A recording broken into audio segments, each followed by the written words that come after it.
全宇宙的华人玩家，各位好，我是聂俊。这次的视频在上海路途中录制完成，就只有录音啦。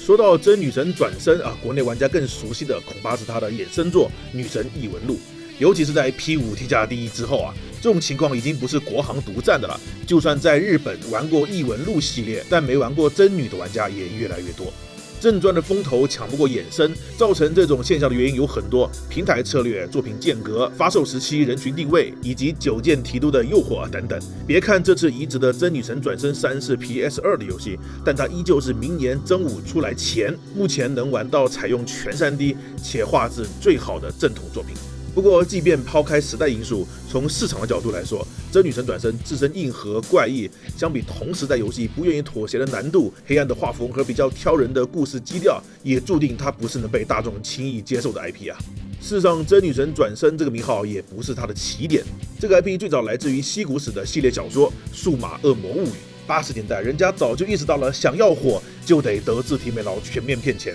于是，《数码恶魔物语》各种跨界合作，其中就包括了电子游戏，由阿特拉斯制作，南梦宫发行。初代作品《数码恶魔物语：女神转身》正式登场，其中“女神转身”就是小说的第一卷的标题。这个系列连续出了2作和同年发售的《最终幻想》相比，《女神转身》的影响力完全不在一个等级。南梦宫急着赚钱火不起来的 IP 也就不怎么上心了，反倒是阿特拉斯凭借这2作搞出了点名堂。二话不说，从南梦宫手里接过了大棒棒，并以此为契机，将之后的作品统一命名为真女神转身。而南梦宫时期的2作则以旧约女神转身的合集复刻到了 SFC 上不得不说，旧约这个名字起得真的很有神韵既不得罪老东家，又和真女做出了区别，新旧一目了然，顺便还迎合了题材，带上点宗教 buff， 逼格一下子就上来了。那熟悉阿特拉斯人都知道，这公司人送外号阿特斯邦威，不走寻常路，骨子里就是一个特别邪门的公司。用他们自己的话说，真女神转身在他们眼里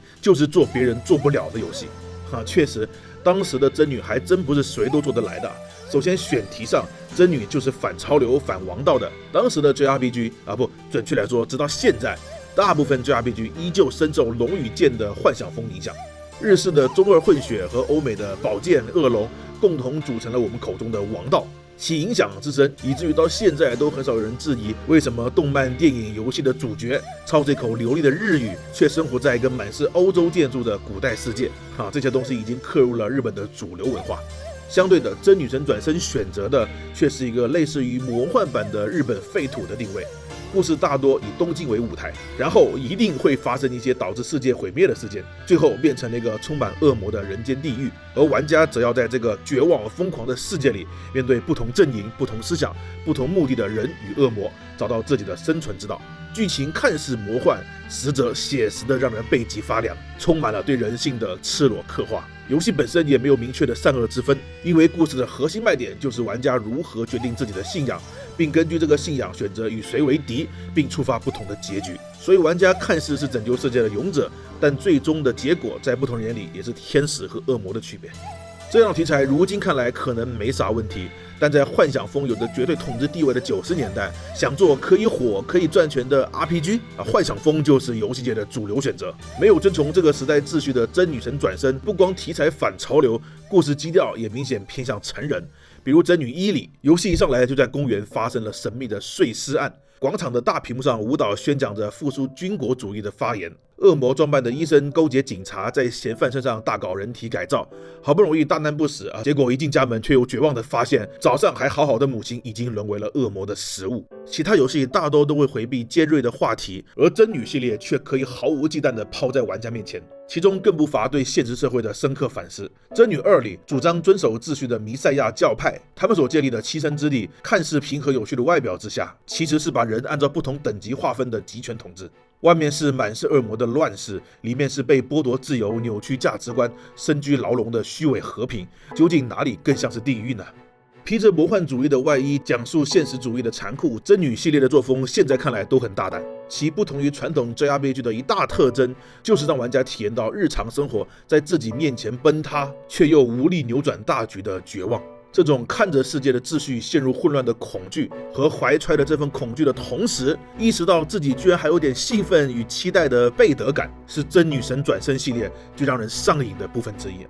所以，即便没有了主流奇幻文化的影响，真女神转生也不是一个大众向的游戏。这也是为什么后来有了女神异闻录。阿特拉斯自己很清楚，仅靠真女是无法满足公司的发展的。在过去的很长一段时间里，扩展用户群体都是阿特拉斯内部的一个重要目标。女神异闻录系列只是其中一环，真女神转生的野生作品还有很多。这是一个非常庞大的系列，而且老游戏居多。天知道哪天阿特拉斯才有空回去填一填呢？不过也得益于真女的硬核，多数玩家要么爱答不理，但凡喜欢上了，就会像发现宝藏一样彻底沦陷了。搭配上游戏浓厚的神话和宗教氛围，久而久之，搞得它还真有那么点业界邪点的感觉。而且它的这份邪，不只是停留在故事、画风这些感性的外表上，更加渗透进了游戏内部的系统，以及更深层次的关于这个系列为何如此独一无二的精神内核。下面就让我们借真女神转生3之手，更进一步凝视深渊。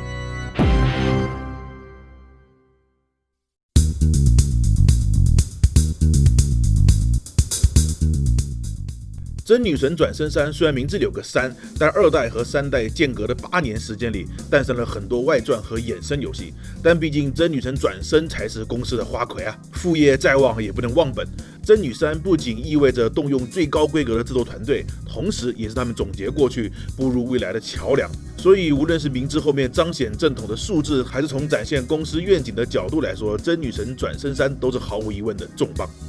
真女3也确实是系列的最重要的转折点啊。首先，游戏画面上虽然也有采用 3D 制作的真女神转生 Night 在前，但它因为想要尝试新的方向故意使用了不同以往的画面风格，所以真女3是第一次将标志性的恶魔画师金子一马的世界 3D 化，而且不像 Night 的半 3D 半 2D 真女3是全 3D 化。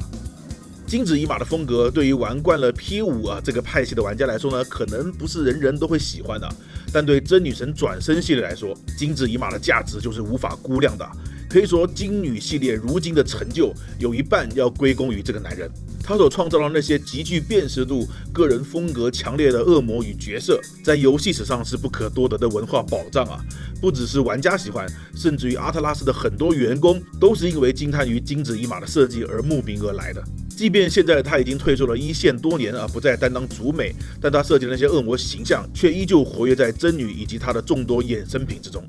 总之，画风的喜好是很主观的，但设计的好坏却经得起时间的考验啊！希望现在的玩家在看待金子一马的设计时，可以不喜欢他的风格，但不要把对风格的喜好转化成水平的优劣啊！这是不同的概念。金子一马绝对称得上是真大师。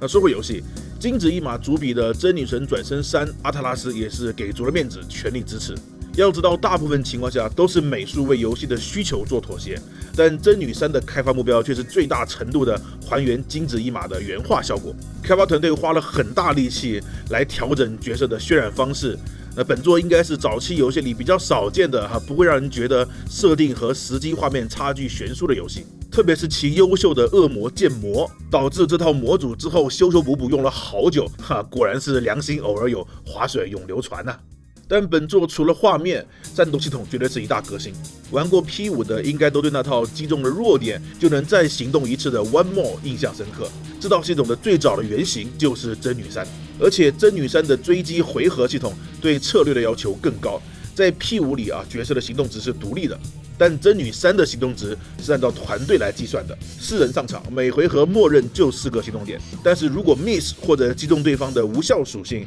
就会直接扣掉2个行动点；如果击中对方吸收甚至反弹的属性，还会直接清空当前的行动值。但相对的，因为敌人也同样遵守这个规则，所以玩家可以通过有针对性的队伍编排来想办法削弱甚至封印对方的行动。这种战术在动不动就连续行动的 BOSS 战中尤为重要。这种设计的优点在于鼓励进攻弱点的同时，又通过严厉的失误惩罚提高风险，为战斗增加了不确定性，从而逼迫玩家放弃无脑蛮干，合理分配每个单位的职责，大大增加了众魔的养成乐趣，也让玩家灵活地运用团队优势，通过安排让特定角色多次行动。特别是在面对高难度的 BOSS 时，每次都会提着嗓子期望对方出个 miss，真的会有高手过招，逮着对方一个失误就一转攻势的戏剧感非常上头。但缺点呢，也是在不看攻略的前提下，玩家一周目是无法提前知道 BOSS 的情报的。如果新手不知道套路随便养成，结果正好队伍的属性被对面完美克制，轻则大幅增加难度，打得心惊胆战；重则直接被打得挺身倒下，只能灰溜溜的重新升级，组建新的团队。再加上真女3本身就有很多老游戏的缺点比如 BOSS 战前没有自动保存，有的地方甚至连手动保存都没有如果屁颠的没有保存就去挑战 BOSS， 属性又被克制了，那就只能回档喽。这种体验不用多，只要来一次，就会想把阿特拉斯的公司给炸了。话说有人组团购买 RPG 吗？算我一个。除此以外呢，游戏的迷宫设计也秉承了一贯的硬邦邦的作风，和前面那些画风题材战斗系统比起来，我觉得迷宫才是本作对当今玩家接受力的最大的考验，因为它就是字面意义上的迷宫真能迷路那种。阿特拉斯的游戏玩得多了，就会知道这群家伙对迷宫推箱子小玩怡情，大玩伤身，认真玩起来怀疑人生的游戏，一直都有着非常病态的热情。阿特拉斯自己就有一个专门主打迷宫玩法的世界树迷宫系列，后来还打着美女的幌子做了个硬核推箱的凯瑟琳，而这些都离不开多年来他们在自家游戏里的各种让人又爱又恨的迷宫真女3它好歹还是第三人称，过去的老真女包括后来 NDS 上的奇妙之旅都是采用的第一人称迷宫设计，那就真的满屏只剩游戏性了，不知道的还以为在玩屏保呢。但真女3的友好也就仅限于视野的解放了，迷宫的复杂程度依旧在线，特别是 DLC 狂热版的阿玛拉深渊，难度更是比主线有的屁眼插火箭的明显提升贴图整齐划一，走线东歪西拐，房门3、5成群，终点无人生还。再加上依旧采用了暗雷的御敌模式，导致每走3步开地图，每走5步遇到怪，简直比虚布达拉宫的朝圣之旅还要艰难以至于后来每次听到这个声音，我都感觉自己心脏要停止了。如果说世界上有什么设计比恐怖游戏还恐怖，我觉得暗雷遇怪是后选之一。当然抱怨归抱怨，主要还是希望大家意识到这是款老游戏，不要把它想得太美好。就我个人而言，它的这些问题我都可以接受，而且我也一直认为，对于真女神转生这个主打末日题材、探索人性本质、严肃且充斥着神学内容的系列来说，保留一部分不人性化和游戏难度是有必要的。也正是因为这些不便，让我探索世界的时候真的有小心翼翼、步步为营的紧张感，会让我意识到这里真的危险，放松警惕，随时丢掉小命，而且代价可能大到我无法接受同理，阿玛拉深渊的迷宫虽然恶心，甚至没有存档点，但也拜这份恶心所赐有几个瞬间我真的对这里产生了恐惧，真的感受到了深渊尽头挡在我前面的恶魔所散发出来的强大气场。这种既可怕又诱人，让玩家忍不住变身飞蛾扑上去的邪气，是传统 RPG 满腔热血击败魔王的王道流程所无法给予的。在我看来，真女神转生追求的不是战胜强敌的成就感，而是从残酷世界存活下来的片刻安宁。这些不讲道理的迷宫、高风险的战斗，都是为了把安全感和身为游戏主角的优越从玩家身上剥离出来只有这样，我们才会放弃征服世界的念头，不再高高在上，转而追求更加容易实现的小安宁，用敬畏的姿态重新审视眼前的一切。为了确保不被强大的恶魔碾压，小心翼翼探索，一点点的积累物资，不厌其烦的刷级，努力的收服恶魔，想尽办法培养最强大的众魔。这些既是游戏的系统构成，也是玩家在混沌的末日里被迫学会的生存智慧。越是渴望变强，就越是证明缺少安全感，从而让生死一线的地狱画卷越发可信。在这个互相影响的正反馈下所诞生出来的，就是真女神转生系列建立在恐怖和不安之上的邪道魅力。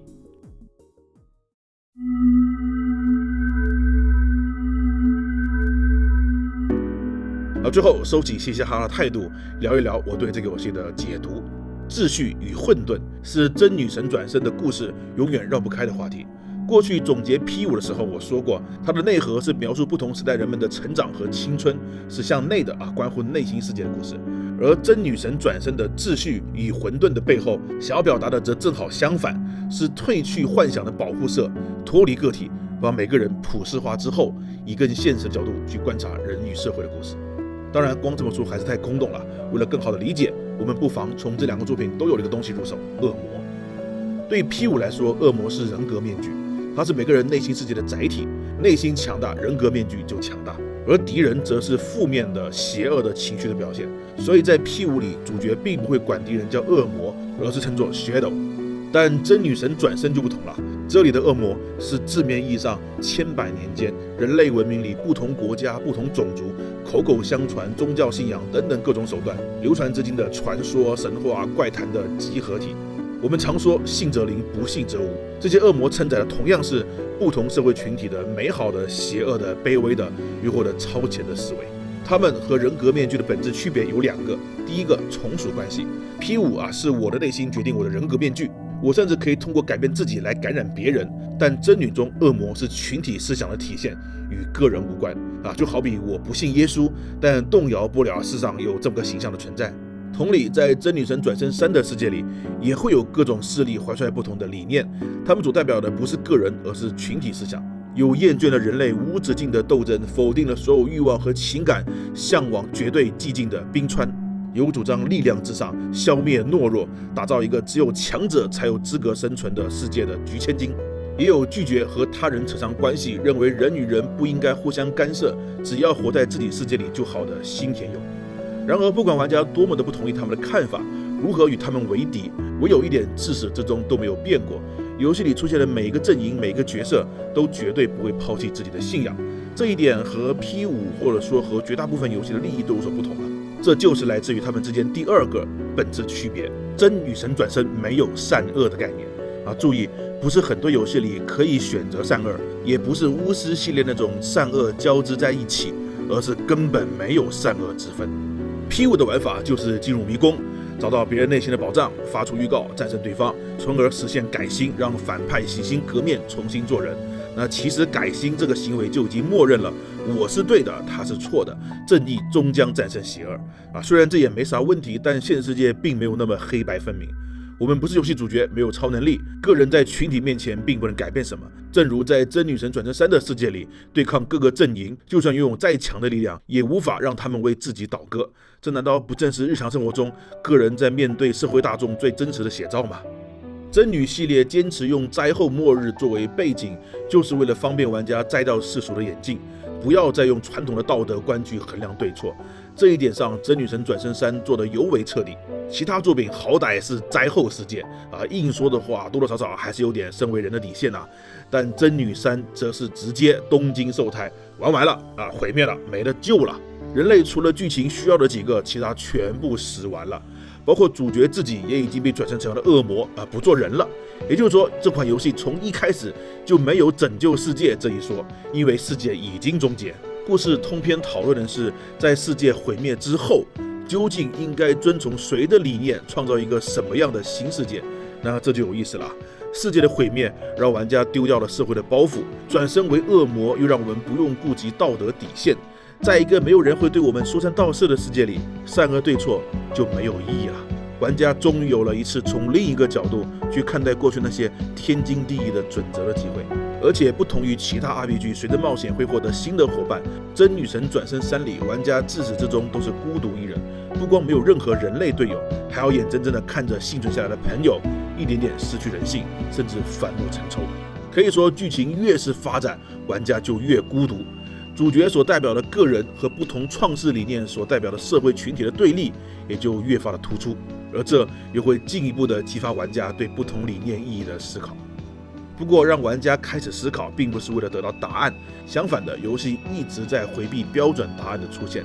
以上所有的这些设定和冲突，都是为了让玩家误以为故事应该有个像样的了结。然而，现实是，即便真女神转生3有了多达6种的结局，却没有一个是真正完美的。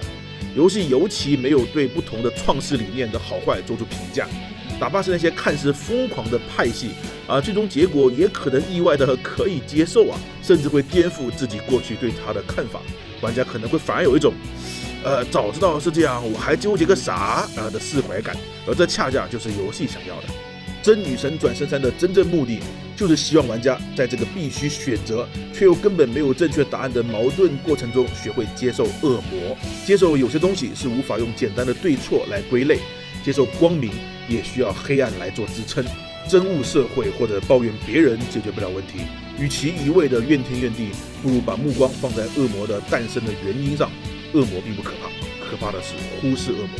真女神转生系列就是这么一本记载了不同时期隐藏在社会大众间的恶魔百态的另类邪念。虽然它诡异的光芒总会不经意地惹来路人的差异和误解，但也正是这份光芒，让我们看待这个世界的方式多了那么一点别人没有的色彩。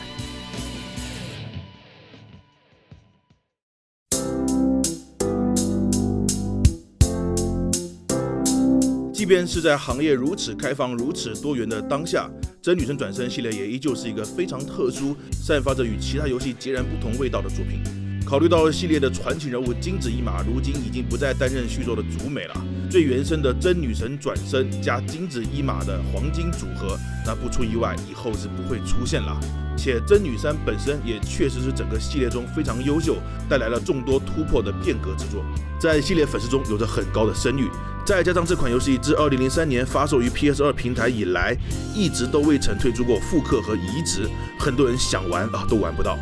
所以综合各方面的因素来看，本次的真女神转生3 HD 确实是接触这个系列、体验这个 IP 过去最纯正魅力的不二之选。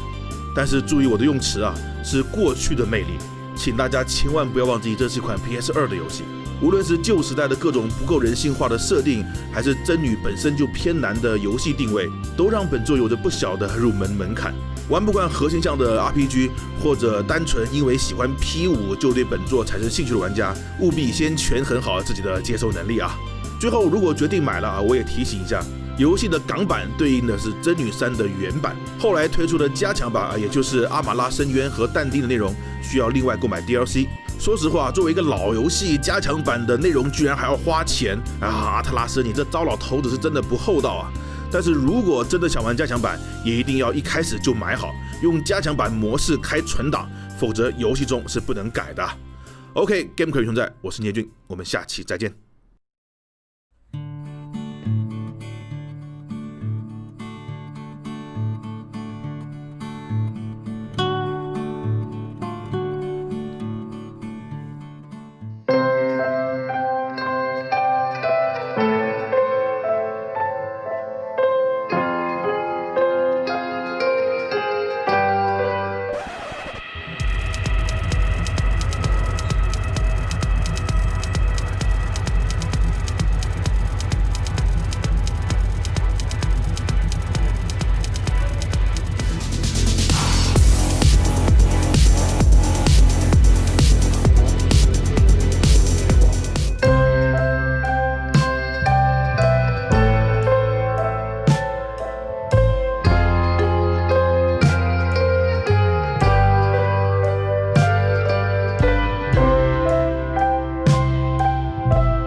阿米诺键盘，我的首选。